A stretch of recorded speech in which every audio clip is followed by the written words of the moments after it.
depending when you listen to it, it's either happened or has it. We'll see. So this one's interesting. My biggest question coming in this: does Utah actually have a starting quarterback for this game? Obviously, star quarterback Cam Rising is still trying to get past a knee injury he suffered in the Rose Bowl. He's questionable to play in this game, and really, they have not said whether he will play or not. I don't know unless you guys have seen something different. I don't haven't seen where they said he's going to play or not. His top backup, Brandon Rose, was hurt in the preseason, and I think he's up in the air for this as well. So we may have like a third string walk on playing this game. So that would scare me a bit if I'm a Utah fan. But this is in Utah. I think we talked about in this podcast last year. Utah's is a totally different team. Utah, those rowdy fans, they seem to get up and they beat teams like USC and Oregon and other teams that usually are more talented than them because they play hard in front of those fans. For Florida, I'm just not quite sure what to expect. Graham Mertz, we talked about him quite a bit on here. I'm not a big fan of his, but I think their defense should be better. You got to hope if you're Florida, the defense is better. I just don't see I just don't know what to think because of the Utah quarterback situation. If Cam Rising is playing this game, I say they win a gritty one because he's probably not 100%. And so I'm thinking 28-24, something like that. And that's going to be because of defense and the running game, not because of Graham Mertz that they have 24 points. So that's my prediction that Utah wins 28-24. But if Cam Rising doesn't play, throw it all out the window, and it could be like a 10-7 Florida win or something. I don't know. What do you say, Jess? Well, as of an hour ago, it seems like Cam Rising has been declared doubtful. I saw a couple news sites saying that he's doubtful, some ESPN report. Nothing, it doesn't seem like anything has been officially declared. Like Cam Rising is out. That hasn't been said yet, but I've seen people saying that he's been declared doubtful. With that in mind, I think Utah should still be able to get the win. I feel like there's a lot of questions about Florida's just offense in general. Young, unproven offensive line, not entirely sure what they're going to get out of the quarterback position. I think Utah should win, but I'm thinking this is going to be like a 21-17, 21-14 kind of game. I don't think it's going to be a particularly pretty game. No. Jordan, do you agree? Yeah, I think it's gonna be another weird game. I mean, Utah, Cam Rising not playing, their backup that's playing, Bryson Barnes, is a former walk-on. I'm reading on 247. It looks like Bryson Barnes is going to be the starter. Yeah, he's expected to start. He's a former walk-on. He won his first career start at Washington State. Again, last year when Cam Rising was out. Also, a redshirt freshman, Nate Johnson, might get some snaps as well. So it's going to be weird. It's going to be a different Utah than what we've seen the last couple of years, just because Cam Rising is not playing, and we know how hard Cam Rising. I'm surprised that it doesn't say he's going to play. But I mean, he just tore his ACL in like January, right? Man, that's tough to come back. He's such a tough player and a guy that puts it all out there. I'm going to go with Utah this game. I think they have more pieces. And also, they don't have Graham Mertz. They have Graham Mertz. I picked Florida. Yeah, I just don't like him. Yeah. So Utah, I think it's going to be close, but I think it's like 21-7. I just don't think Florida's offense is particularly there. So, yeah.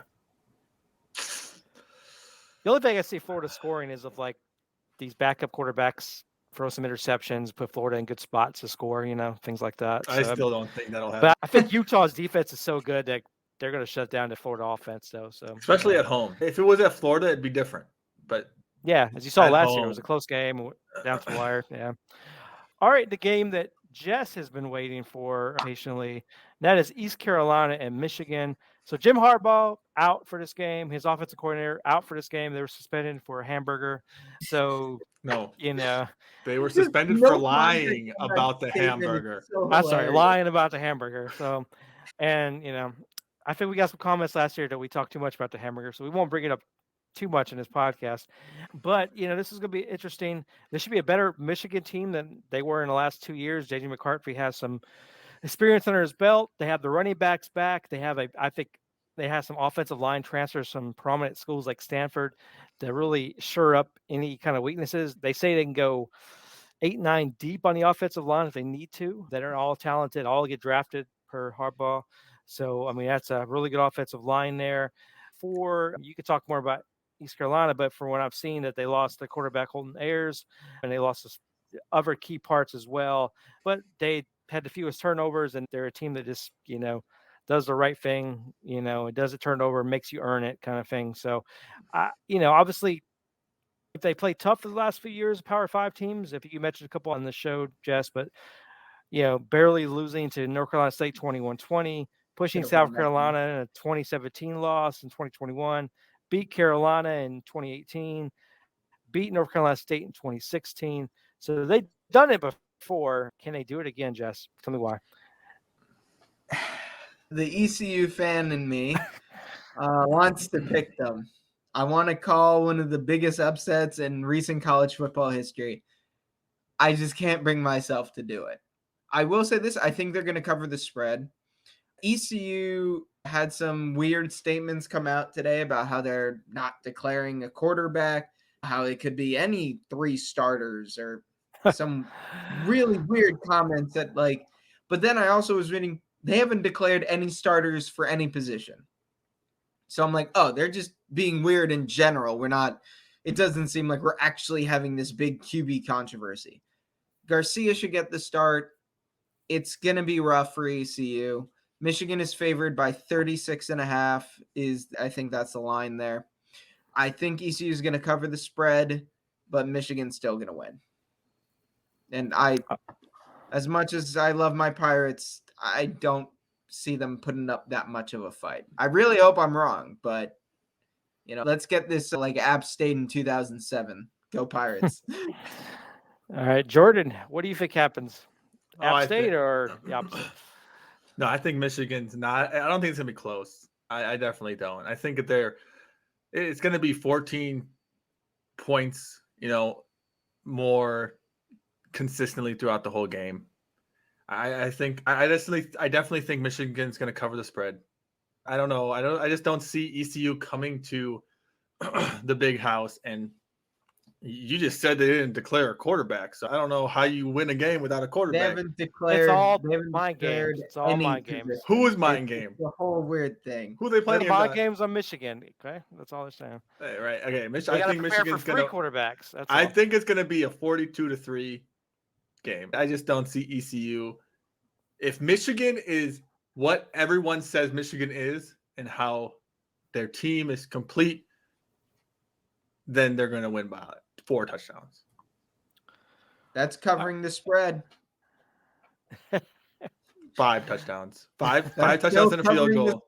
5 touchdowns and a field goal. What's the spread? 36. 36.5. The over-under on the game is 51.5. That's tight. So everyone bet the over. Michigan is going to score the over. Michigan, you're saying Michigan's going to – you're thinking this is going to be 56-3 kind of game. Yes. Is what you're saying. Yeah, okay. I definitely I don't see that. I see it be a little bit of a fight in the first quarter and a half. So I'm thinking more like 56-17. Gotta make Jim Harbaugh proud, sitting at home eating a burger. All right. He's gonna freak out on TV. He's gonna freak out and end up like they're losing at halftime or something, and he's gonna have to head there. My God, if they're able to, he's gonna head there dressed in a costume. Point in this game leads, that's a win. They may lead. They might get the first ball, get a field goal. If they get the ball first and they even get a field goal and they are winning at all in this game, that is a win. No. Well, you better post about it as much as you can at that point. So. Oh, I'm going to be tweeting about it. No, that won't happen, but it's okay. Speaking of that, what do you call when now that Twitter's X? Is it Xing about it? Because it would be tweeted if we don't have Twitter anymore. Sounds dirty. Yeah, I'm saying they changed it. I don't know. I'm just saying. Tony, this is a family-friendly podcast. Is it? I'm sorry. We'll have the R-rated version later this week. With all your takes, Jess? We do not. It's not a family-friendly podcast with all your takes. Okay. You're scaring the children. So yeah.